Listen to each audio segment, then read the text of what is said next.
बिस्मिल्लाहिर्रहमानिर्रहीम। अस्सलाम वालेकुम स्टूडेंट्स प्रीवियस लेक्चर में हमने विलियम वर्ड्सवर्थ की एक बहुत ही famous poem I wandered lonely as a cloud का एनालिसिस किया था। स्टूडेंट्स इस लेक्चर में हम पर्सी बिश शैली एक और रोमांटिक पोइट की बहुत फेमस पोएम लव्स फिलोसफी का एनालिसिस करेंगे। स्टूडेंट्स प्रीवियस लेक्चर में मैंने आपको पोएम को एनालाइज करने का प्रोसेस भी समझाया था। अगर आपको उसको समझना है तो आप प्लीज़ जो है प्रीवियस लेक्चर सुन लीजिएगा। यहाँ पे हम लोग डायरेक्टली पोएम को एनालाइज करेंगे। तो स्टूडेंट सबसे पहले हम पोएम को पढ़ते हैं। Fountains mingle with the river, rivers with the ocean. The winds of heaven mix forever with a sweet emotion. Nothing in the world is single, all things by a law divine. In one spirit meet and mingle. Why not I with thine?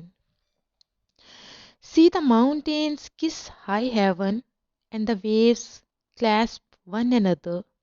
No sister flower would be forgiven if it disdained its brother. And the sunlight clasped the earth, and the moonbeams kissed the sea. What is all this sweet work worth if thou kiss not me? Students loves philosophy यानी कि मोहब्बत का फ़लसफ़ा। इस poem में poet अपने beloved के साथ union की ख्वाहिश करता नज़र आता है। स्टूडेंट्स देखें वो इसके लिए कितने ज़्यादा नेचुरल ऑब्जेक्ट्स की एग्जांपल्स देता है। कहते हैं फाउंटेन्स रिवर के साथ, रिवर्स ओशंस के साथ और विंड्स ऑफ हेवन, ये सारे एक दूसरे के साथ मिक्स होते हैं, मिंगल होते हैं। ठीक है, दुनिया में कुछ भी सिंगल नहीं है, सब जो है चीज़ें एक दूसरे से मिली हुई हैं, मिंगल्ड हैं। तो मैं अपने बिलविड के साथ क्यों नहीं मिल सकता? स्टूडेंट्स जब वो अपने अराउंड तमाम चीज़ों को पेयर में देखता है तो वो डिसअपॉइंट होता है कि दुनिया की तमाम चीज़ें एक दूसरे से मिलती हैं, मगर सिर्फ वो ही है जो अपने बिलविड से दूर है।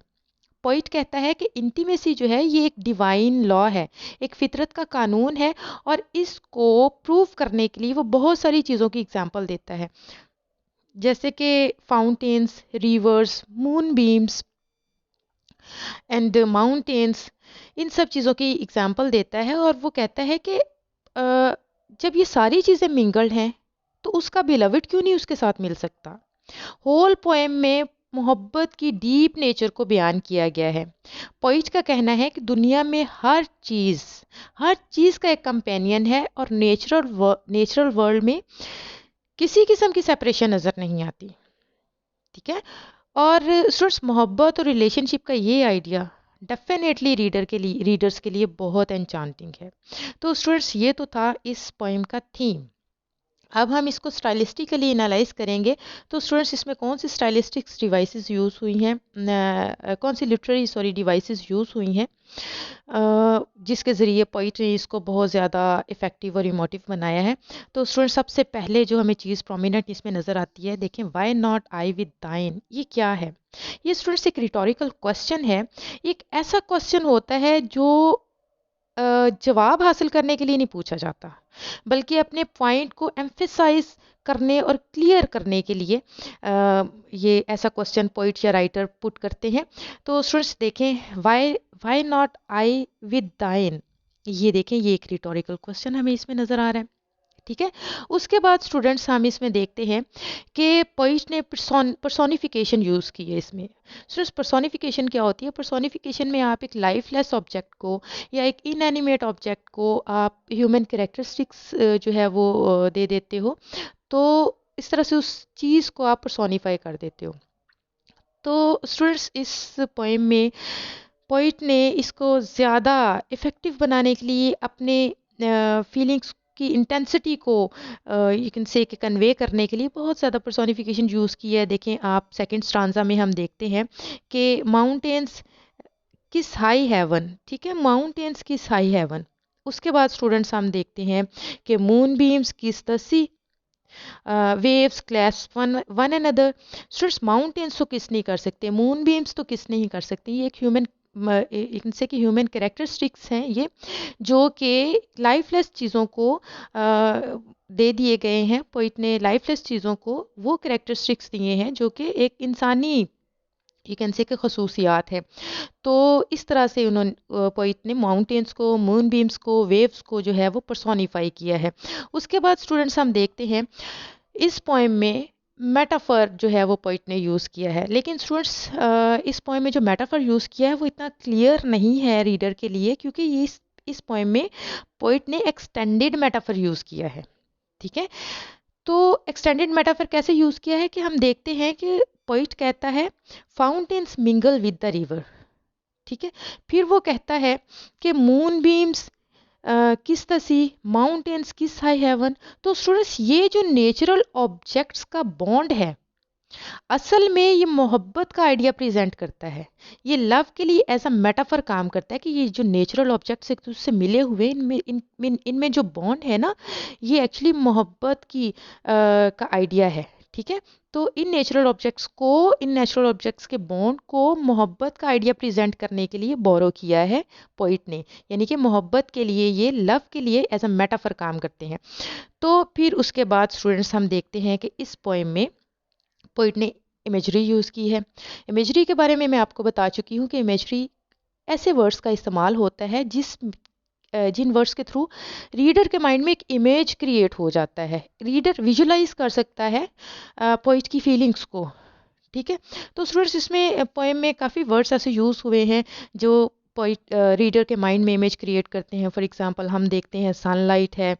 ठीक है, ये हमारे हमारे सेंसेस को अपील करते हैं, सनलाइट का वर्ड हो गया। उसके बाद स्टूडेंट्स हम ये देखते हैं, इसी में देख लें आप कि स्वीट का वर्ड हो गया, एक माइंड में एक इमेज क्रिएट हो जाता है चीज़ का। ठीक है, उसके बाद हम स्टूडेंट्स देखते हैं कि इस पोएम में पोइट ने हाइपरबोले यूज़ किया है। हाइपरबोले क्या होता है स्टूडेंट्स? ये एक ऐसी लिटरेरी डिवाइस है जिसके थ्रू पोइट या राइटर एग्जैजरेट करता है चीज़ों को। ठीक है, चीज़ों को बढ़ा चढ़ा के पेश करता है। तो हम देखते हैं कि फिफ्थ लाइन में, ठीक है, फिफ्थ लाइन में शैली ने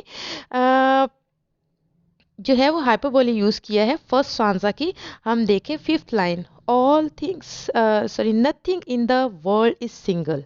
ठीक है, nothing in the world is single, कि दुनिया में एक्चुअली पोइट ने क्या किया, पोइट ने अपनी तन्हाई को, अपनी लोनलीनेस को एग्जैजरेट कर दिया है कि दुनिया में कुछ भी सिंगल नहीं है, मेरे सिवा कोई दुनिया में चीज़ सिंगल ही नहीं है। ठीक है ना, तो ये इस तरह से उसने एग्जैजरेट कर दिया अपनी लोनलीनेस को।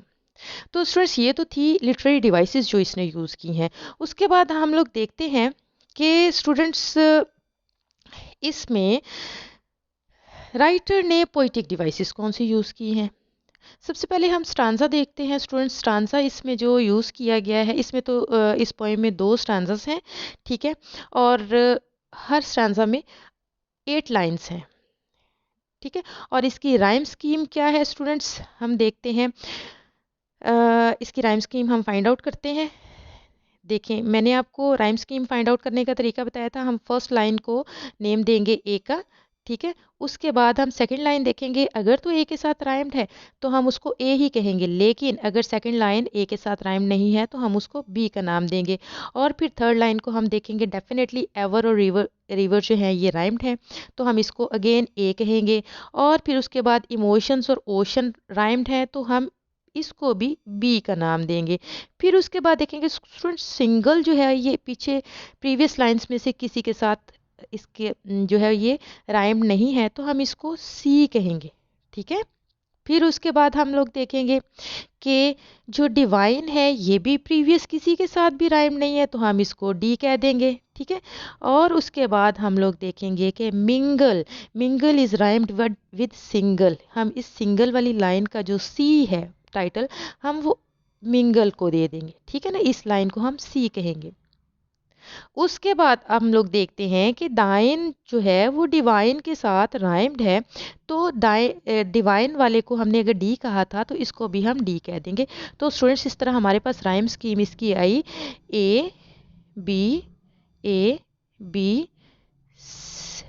सी डी और सी डी, ये हमारे पास राइम स्कीम इसकी बनती है। ठीक हो गया स्टूडेंट्स। तो उसके बाद स्टूडेंट्स इसमें पोइट ने क्या किया है कि इसमें पोइट ने एंड राइम यूज़ किया है। ठीक है, एंड राइम क्या होता है? लाइन के जब एंड वाले वर्ड्स परफेक्टली एक दूसरे से राइम हो तो इसको एंड राइम कहते हैं। ये चीज़ पोएम को और मेलोडियस बनाती है, ठीक है, जैसे river, river, ever, ocean, emotion, ठीक है। इस तरह से पोएम एक फ्लो में नज़र आती है और पढ़ने वाले पे बड़ा प्लेजेंट और रिदमिक सा इफेक्ट आता है, ठीक है। और स्टूडेंट्स जहाँ तक मीटर की बात है, इसमें मीटर कौन सा यूज़ हुआ है? मीटर इसमें जो यूज़ किया गया है स्टूडेंट्स, वो ट्रॉकी मीटर यूज़ किया गया है। स्टूडेंट्स ट्रॉकी मीटर मैंने आपको बताया था कि आयम्बिक मीटर से अपोजिट होता है। आयम्बिक मीटर में क्या होता है कि फर्स्ट सेलेबल जो है अनस्ट्रेस्ड होता है और दूसरा सेलेबल जो है स्ट्रेस्ड होता है। लेकिन ट्रॉकी में इससे ऑपोजिट होता है कि फर्स्ट सेलेबल जो है वो स्ट्रेस्ड होगा और सेकंड वाला अनस्ट्रेस्ड होगा। देखिए हम पढ़ते हैं, fountains mingle with the river, ठीक है। फाउंटेन्स, फाउंड पे जो है, फाउंड पे स्ट्रेस है और ये टेंस जो आ जाता है ना अनस्ट्रेस्ड आ जाता है। मिंगल, यहाँ पे पहला स्ट्रेस्ड है और दूसरा अनस्ट्रेस्ड है, ठीक है। विद द रिवर, ठीक है, विद पे स्ट्रेस्ड है, स्ट्रेस है, द पे स्ट्रेस नहीं है, रीव पे स्ट्रेस है, र पे स्ट्रेस नहीं है। Fountains mingle with the river, ठीक है।